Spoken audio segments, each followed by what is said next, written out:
And just by reasonableness, these other two are basically unreasonable because it's not like you doubled the amount of house that you sold. But go ahead and grab a calculator, take 16,680 and divide it by 278,000.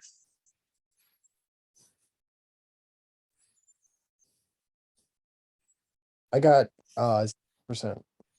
Give me the decimal or the percent, it doesn't matter. 0.06. 0.06, perfect. Okay.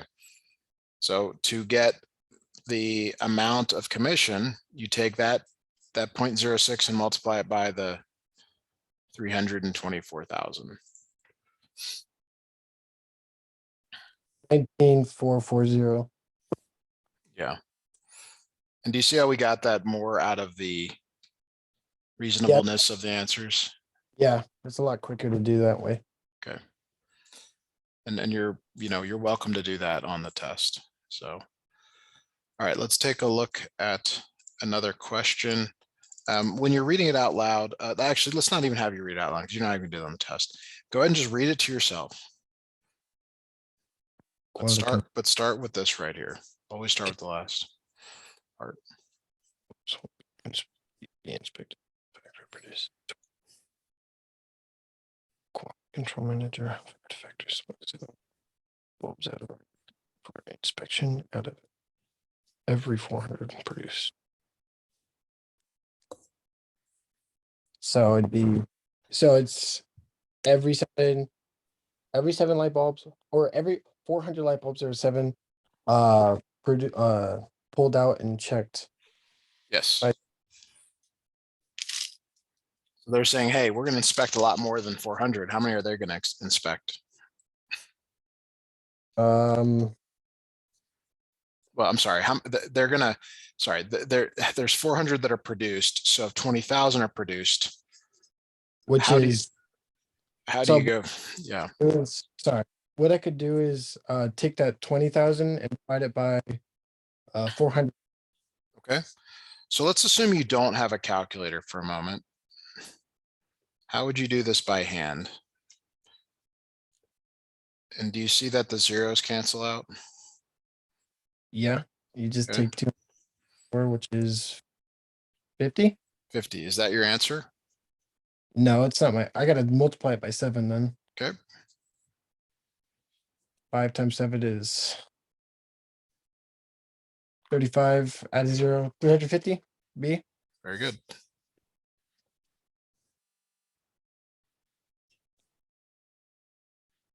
All right, let me grab another question here. I'm just going to snip this one in. Okay, so go ahead and try working this out on your own, please. Ratio of trumpets to violence in a particular music. 3 if there 9 trumpets. B. How confident are you in your answer? Trumpets or 9 trumpets. No, it'd be D. Sorry. I'm just asking. So because it's T to V, right? 1 to 3. Yep, I did that wrong. And there's 9 T's, so it'd be 27 V's. So did you write anything down? No. No, and I didn't write down a lot, but I wrote down a few letters that sort of conveyed what it is that I might need to know for this. Do you have some pencil and paper out today? Yeah, I do. Okay, please try to put something down if as you're reading these. I know it's different because it's not right in front of you, it's on the screen versus being on the paper, but that is the nature of this format. So kind of like golfing on a simulator instead of out on the course. All right. Okay, so again, start with the question, read this to yourself, and tell me what you're going to do to solve it. 140 grams of banana. According to the Department of Agriculture, consuming 100 grams of banana provides 0.15 milligrams of zinc.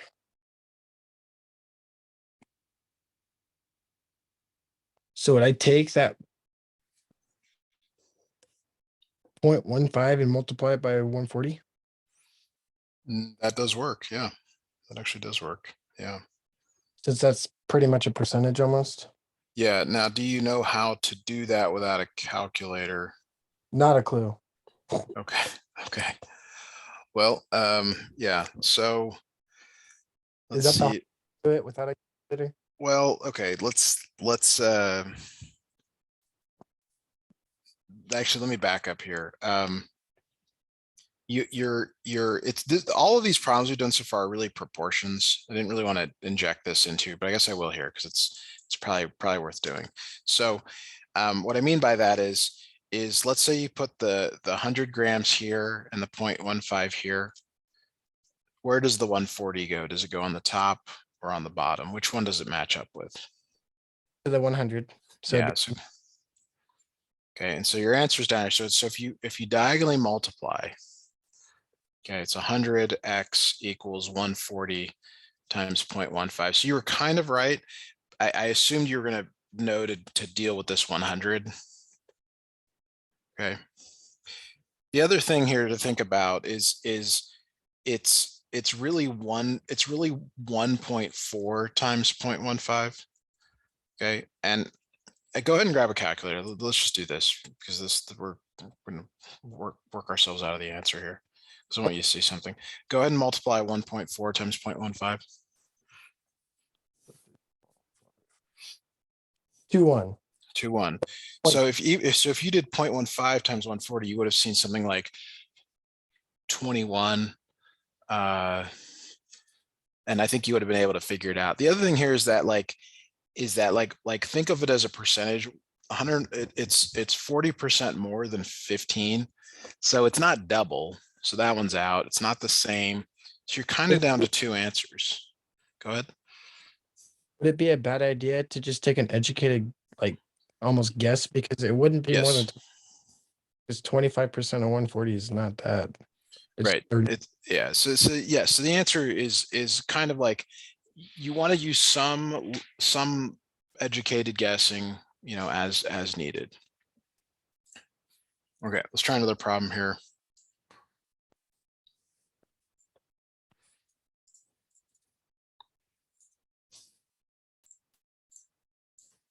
Okay, go ahead and try this one on your own, please.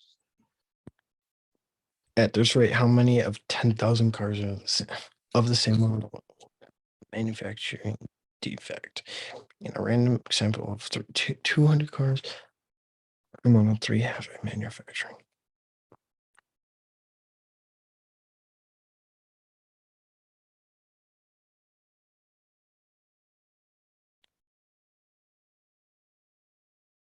So could I do take away the zeros, do 100 divided by 2, so it'd be 50 times 3, and then Yes. That's perfect. Yep.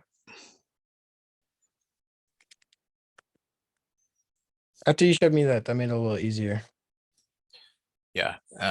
We're looking for any sort of shortcut here to help you along the way.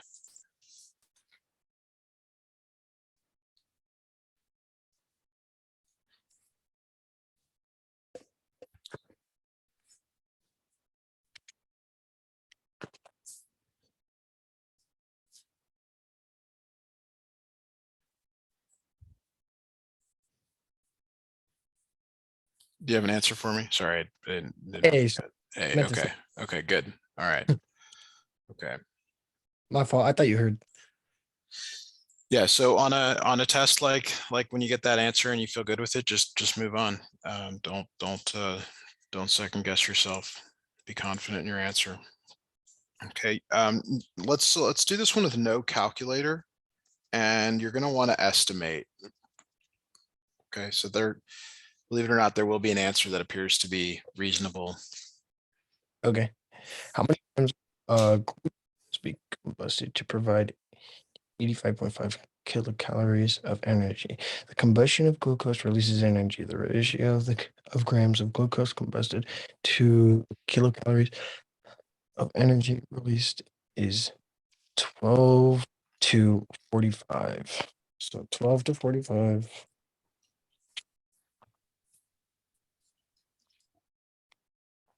So it's okay to keep reading the question. Like you read the question first, then you go back to the beginning, and then you just read it all the way through again.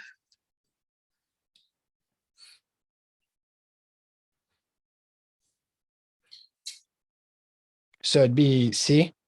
It is C, and all you have to sort of figure out is it the 45 maps to the 85.5, or is it the 12 that maps to the 85.5? But yeah, it is C. Good. 22. So I'm writing this down.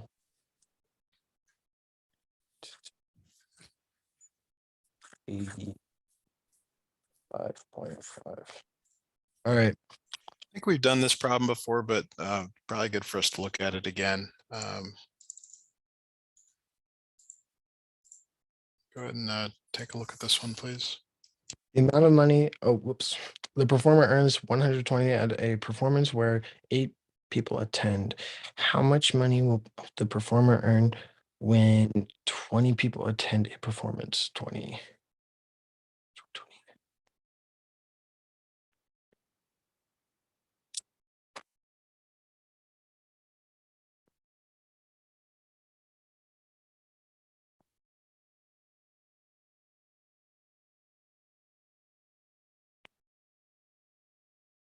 The performer earns for every at a performance where 8 people attend.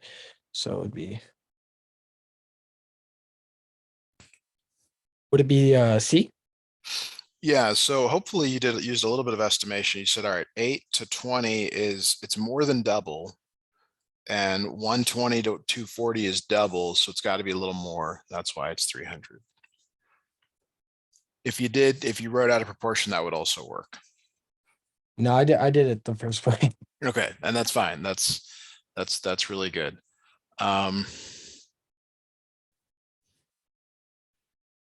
Yeah, let's I don't know why this question is here. Okay, let me go back and find a couple others here.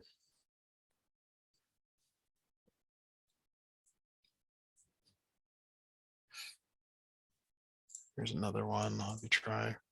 Do you know how long the math section is on the ECT?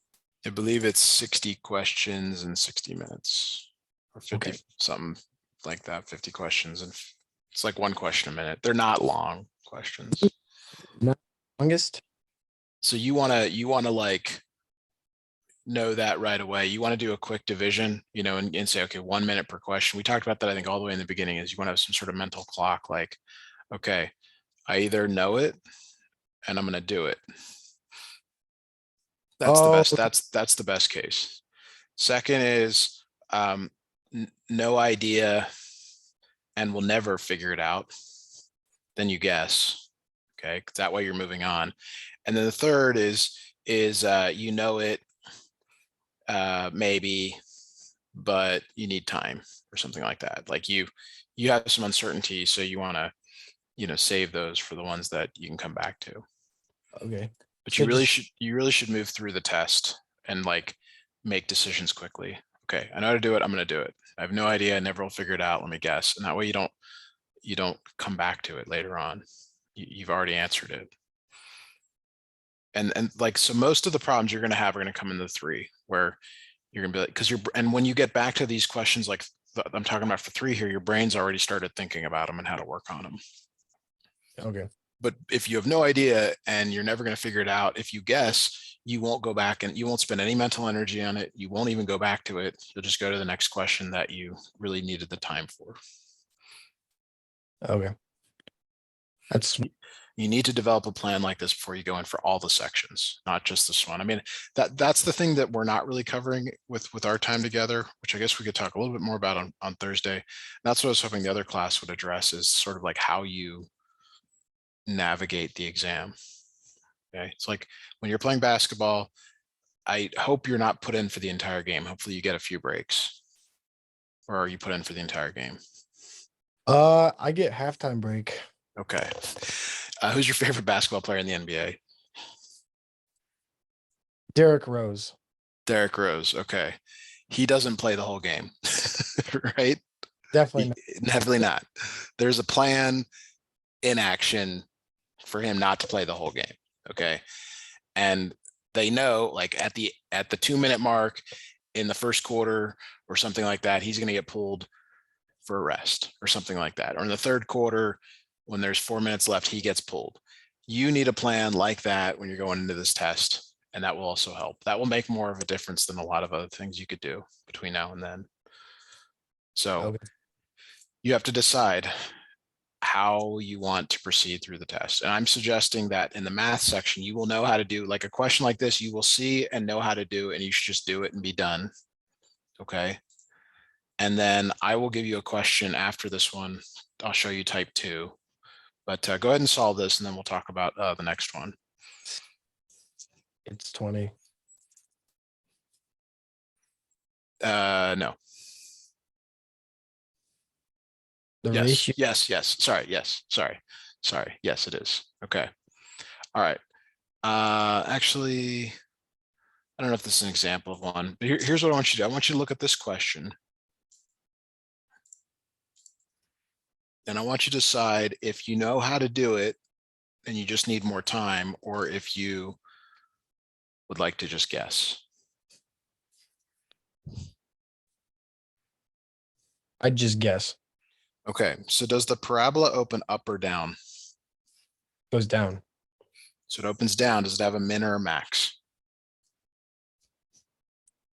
No. No. Does it have a min or a max if it opens down? Yes. I have no idea. Well, look at this graph here. Are you at the top of the hill or the bottom of the valley? At the top here. Can you see my screen?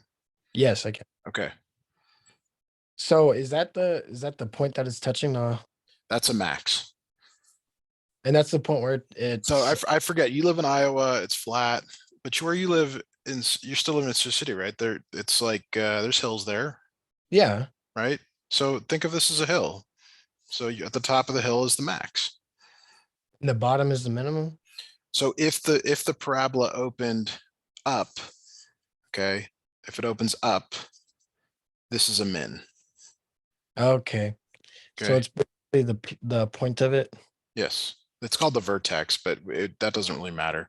Here's why we're doing this. You should be able to always get it down to 2 answers.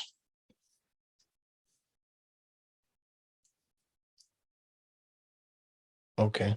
And if you can get it down to 2 answers, your guessing is more effective. Okay, so let's do it. Let's do it an analogy here. Let's say you're coming down the basketball floor, okay, and there are 4 people defending you. Okay, what's your probability of scoring? Not very high. Not very high, but let's say 2 of them fall down. Okay, is your probability of scoring higher?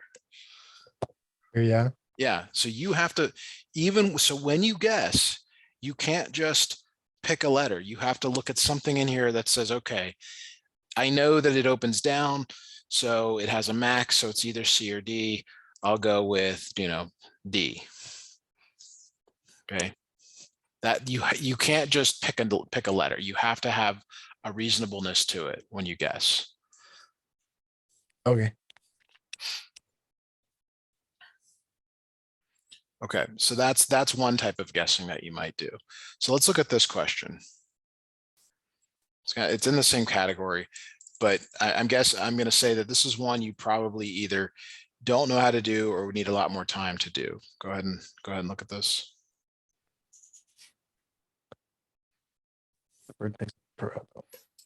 Yeah, I just don't know how to do this one. You have no idea, right? Okay. Now, when you look at the answers, do you notice anything about the answers? They're labeled to the XY plane. 1, 2, 3, 4. They're labeled by quadrant, but there's not like 2 of them are mins or 2 are maxes or 2 have the same something or other, right? Right. So this would be a pure guess. Okay. And you can't think of it as a negative. You have to say, okay, I'm guessing because I'm never going to figure it out, but I'm going to go back to problems where I need more time, and I'm going to use the time I would have spent on this problem for those. Okay. So there's really a couple of different types of guessing. There's, okay, I'm going to guess, like you said, there's the educated guess. Okay, and then there's the I have no idea. Okay, Okay. we want to minimize those because the educated guessing gives you a better chance. Okay, the no idea is you're throwing it up at halftime, hoping you get the bucket. The educated is all right. We got, if everything goes right, I think I can get it down to 2 answers, and I get a few of those right. We're not looking for a perfect score here. We're looking for a better score than you took than the first time, and you can do that. You can absolutely do that. Okay. Let's look at this question. Go ahead and start here reading it to yourself, please.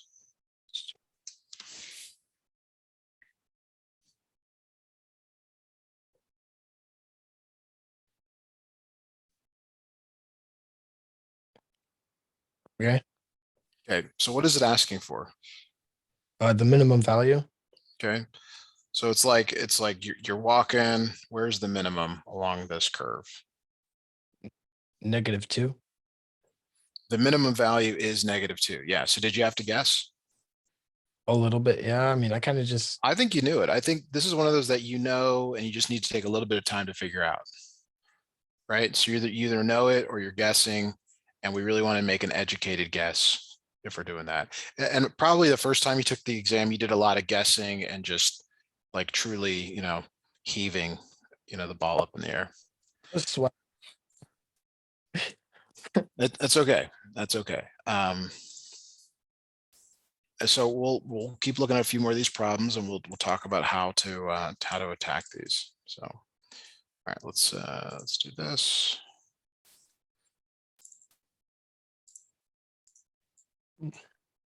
Vertex occurs at the point of 2, 4. What is the value of R?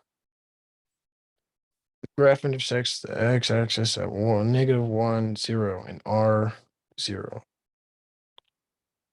In the xy plane, the graph action Q is.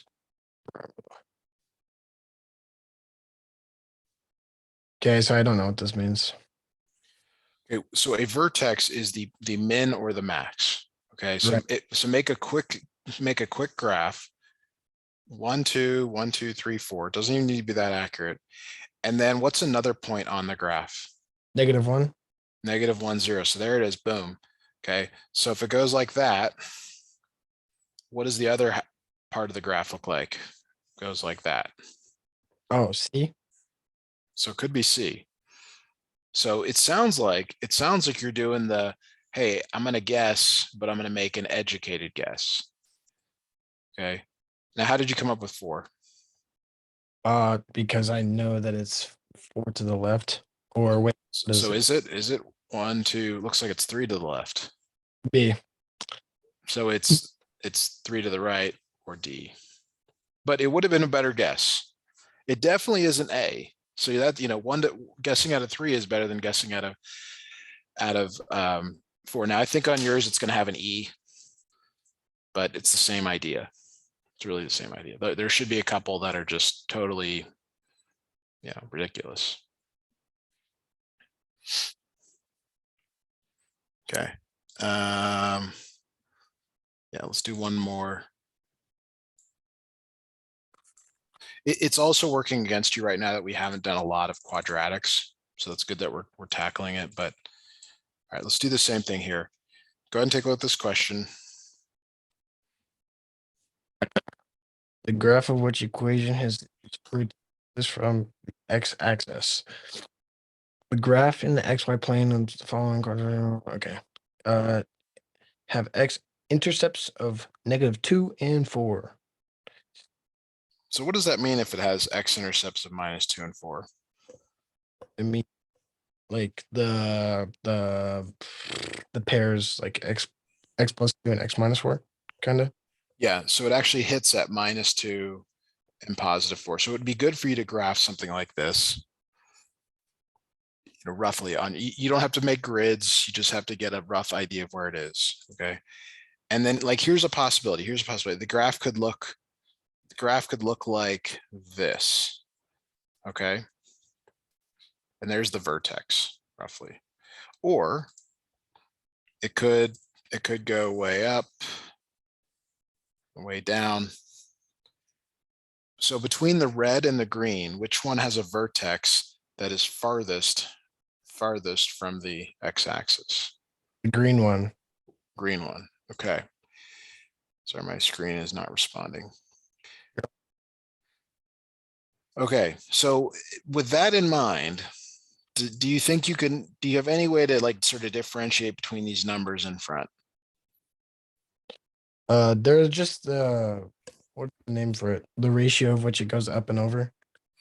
So that's the slope when it's a line. So this number on the outside is it's a scaling factor.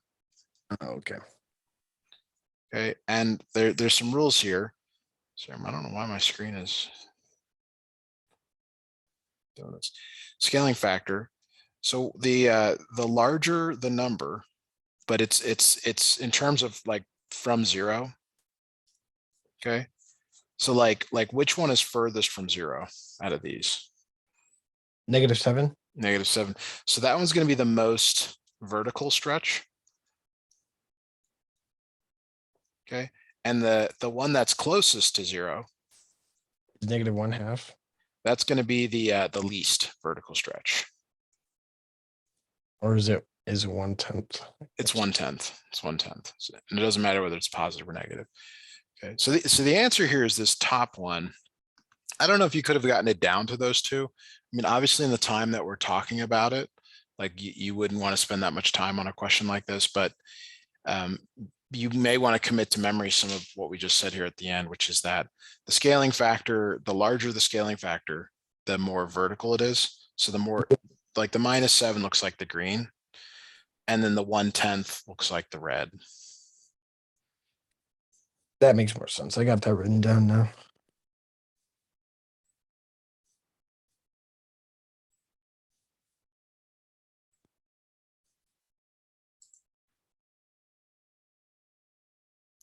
All right, let's just take a 2-minute break here, and I'll catch you at the 32 mark.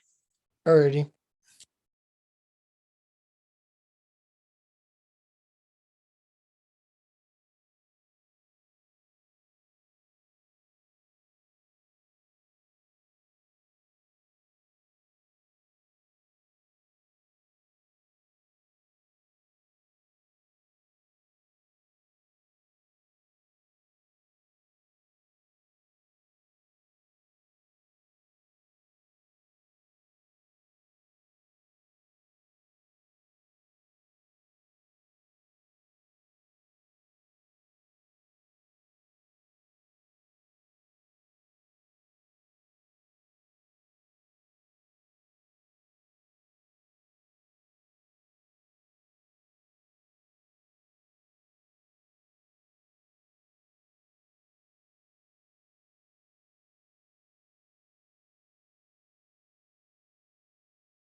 All right, let me pick another topic just so we can keep kind of working through this idea of picking problems and deciding whether you can do them or not do them.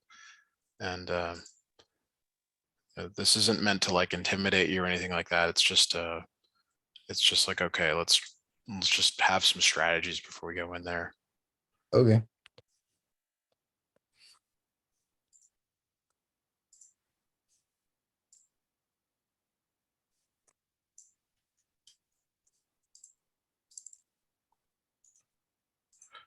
All right, so let's take a look at this problem. What is the length of CE? Here is CE. Okay. Which I mean, just looking at the picture, what does it have to be bigger than? Has to be bigger than A to C. Yeah, but what about in terms of the numbers? Like, let's just say everything's drawn to scale. Wouldn't you agree it's probably bigger than Oh, DE? yeah. So that means you're down to these two. And that's what I keep talking about with these educated guessing. Like, if you just didn't want to do any more effort on this, you could at least guess those two. Okay. So let's go ahead and read the rest of this to yourself here. In the figure shown, In the figure shown, right triangle ABC is similar to right triangle EDC, where angle ACB is congruent to angle ECD and AE 15. yeah. What is So they're saying these two angles are congruent. So it's almost like this other triangle BA is here. Do you see that? so it's D. It does look like it's D, yeah. Because this ends up being 5 and this ends up being 10. Okay. So that's one where you knew how to do it and you had to just spend a little bit of time. Okay, so that's where you got to really decide. Okay, do I really not know it, or am I just it just looks unfamiliar to me, or is it truly something you've never seen before? Things like that. Okay, let's take a look at this question. The ratio of DE to DF is 5:7. What is the length of line DC? Triangle ABC above is isosceles with AB equals AC and BC equals 48. So no, you don't have this on there, but you might say, okay, that's 48. You might do that, and then you might say to yourself, all right, well, AB equals, sorry, where's AB? AB equals AC. So these are congruent right over here. Doesn't really help us much. So the ratio of DE to DF is 5:7. So these are in ratio 5:7. So just kind of looking though, do you think that DC is larger than BD, or is Yeah, BD? Okay, so let's just say it went right down the middle. They would each be 24, right. but it's not. So which answer must it be? D. Yes. And there's really nothing to do here. So I don't want you to skip a problem like this because you don't know. You really can use estimation to figure that out. You say, oh, that's the only one that's reasonable. Yeah. All right. Okay, let's look at this one.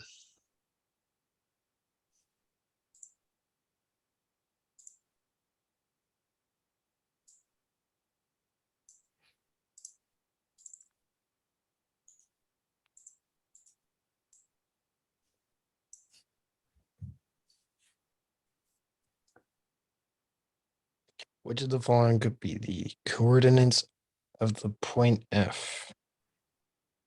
Let's go figure out what F is. F is not shown. It's placed so that triangle ABC is similar to DFE.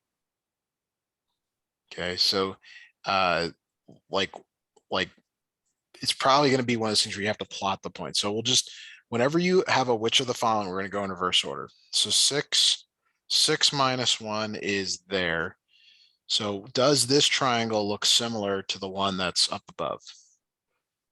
No. No. So we're going to say that's not right. That's out. Let's go to 6 minus 7. 6, then 1, 2, 3, 4, 5, 6, 7. What do you think about that one? Is that one similar? Nope. I would say no as well. Okay. And so now I know I can erase the lines. You wouldn't be able to on the test. 4 and then minus 10. 4 is there. 1, 2, 3, 4, 5, 6, 7, 8, 9, 10. Boom. And if I graph this one, does this one look similar? Yes, no, maybe so. Yes. Sorry, I didn't. I think it does. So I would sit there and say, all right, that's good enough for me. There's no math involved. We're just plotting points. And you can do this. You can do this too. Yeah, Yeah, I'd say it's B. it's B. All right, let me go grab another topic here. I'm gonna steer away from doing the wordy problems just because I know that that's a struggle here for us at the moment.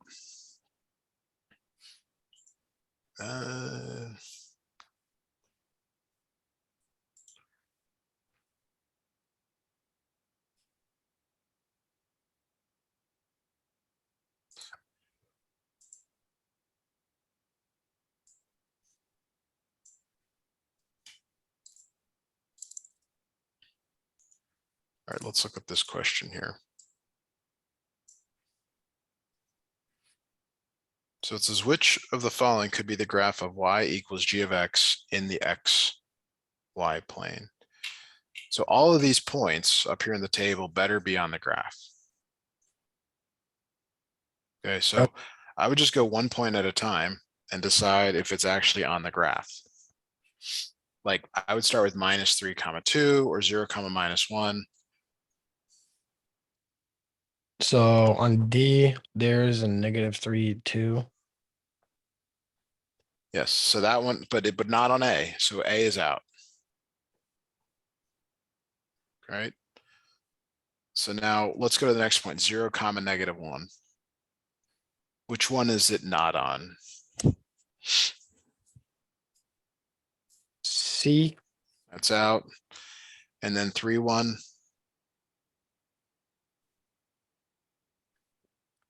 It's not on B. Sorry, it took me a long time to get that one. That's okay. But we really didn't spend that much time on this question. Okay. Which means that you can do something like this, even though maybe you don't completely understand how to do it.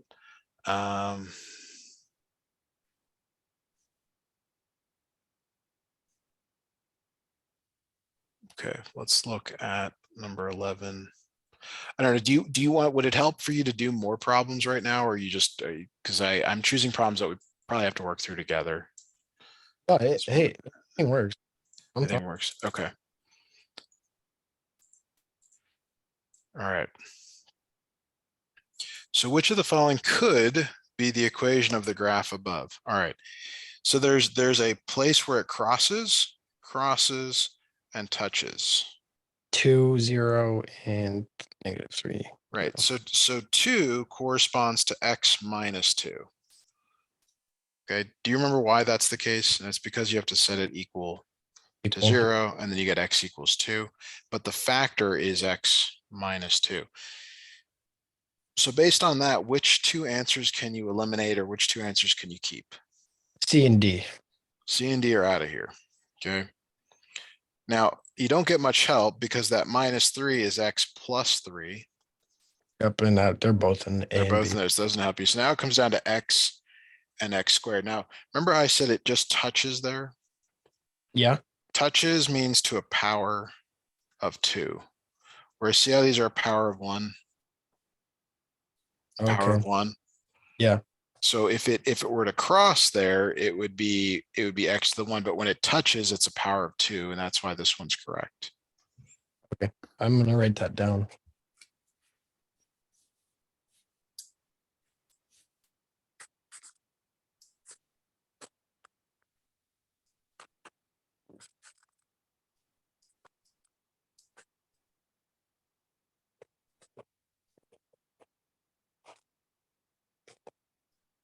All right. You got it? All right, so this is sort of the same problem. I'll let you actually I'd like you to try this one on your own.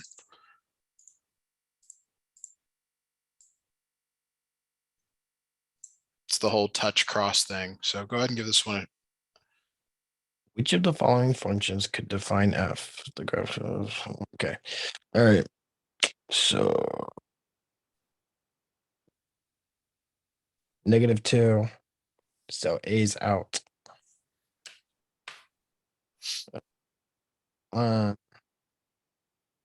B and A are out. -3. 2 squares versus 1 square. So it's C. yes, it is C. Let's see, good. That was great. That was that's the whole point is being able to do that. All right. So let's look at this problem.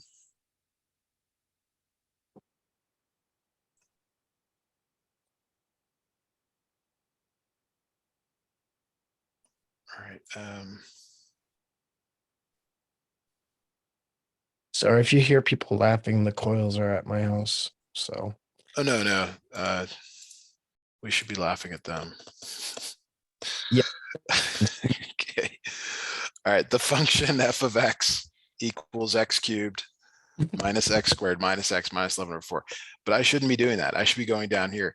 If k is a constant such that the equation f of x equals k has three real solutions, okay, three real solutions, which of the following could be the value of k?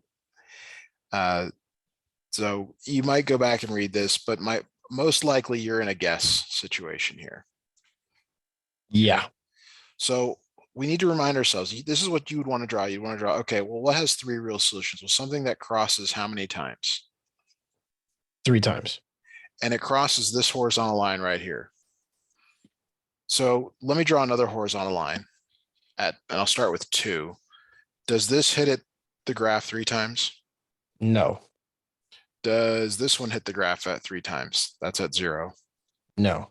Okay. That's And then we got this one. And So then, yeah. Oh, that's cool. So what you have to try to do, rather than just guess, is you need to say, okay, is there anything in the problem that I do understand?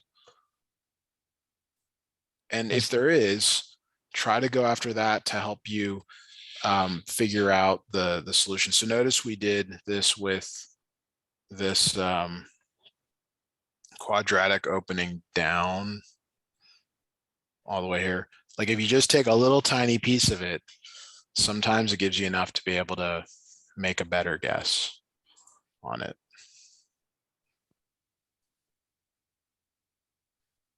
That's cool. All right, let me go find a few more questions.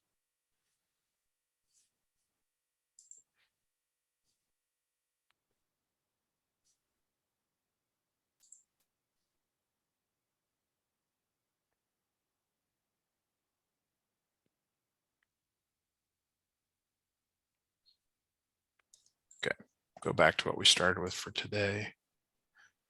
Do you still have another prep class tomorrow? Yeah. Okay. Maybe bring up what we talked about, in the form of a question to that person and ask them, what should my strategy be for the test Okay. in terms of, when I should, guess, when I should move on, come back and see what they have to say. All right, so this is like one of the problems like we started out in the beginning. You can probably use estimation for it. You can also calculate it exactly. But go ahead and How many pints does the automobile use to travel 7 miles? An automobile uses 27 pints of fuel for every 63 miles traveled. how many pints of fuel does the automobile use to travel 7 miles? So it'd be so 9. Okay, so how did you do that? What did you do? You probably figured out that 7 times 9 gets you to 63. Yeah. Okay. All right. And it wasn't A, so you're like, it must be right. Okay. How do you go to 27? You have to multiply by 9, right? Same thing. So it would be D. Okay. And that's why I'm asking, because like you're close, but that's the kind of thing that would really, still kind of hold you back on this. But so actually, would this be like the same thing as writing down like the colon ratios? It's a proportion more than I think. It would be 27 to 63. And then where does the 7 go? Oh, it goes down here because they're both miles. 63 and 7 are miles. So your X goes here. Okay. Okay. But it's usually okay. It's usually better to multiply. Oh, that's times 9. So that's times 9. I mean, 9 is not always A, but it generally is, so just this would have been one you would have thought you got right and you would have just moved right past it. But that's okay because you would have saved time for other problems. So that's okay. It's okay to like do it and mark it and move on. You have to get through all the questions. You cannot simply you know Yep. like, yeah, you just, okay, like, time to move on, boom, gone, and because it also allows you to refresh and not dwell on that. Okay, let's take a look.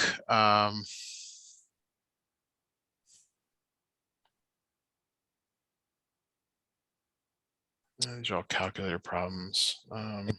I just had it in the wrong numerator denominator.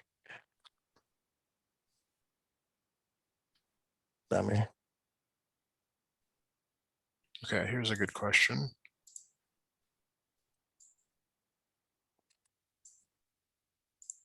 Okay, let's take a look at this one. Uh, All right. what is the If a piece of paper is selected at random, gotta start at the end. If a piece of paper is selected at random from the hat, well, the hat, what do you mean the hat? What is the probability that the number on it is a multiple of 3? So now when you go back and read it, you have to read all the way through. So go ahead and read all the way through. if the whole numbers from 1 to 20 is written on one of 20 identical pieces of paper. The pieces of paper are then put into a hat and mixed together. If a piece of paper is selected at random from the hat, what is the probability that the number on it is a multiple of 3? So it's kind of like 1 to 20, 20 people on a team with jersey numbers 1 to 20. Okay. And C. we want the ones that are a multiple of 3. So you say C? Yeah. Okay. How did you come up with that? Count by threes. 3, 6, and you just know that there are how many? There are 6 out of 20. Yep. You would be correct.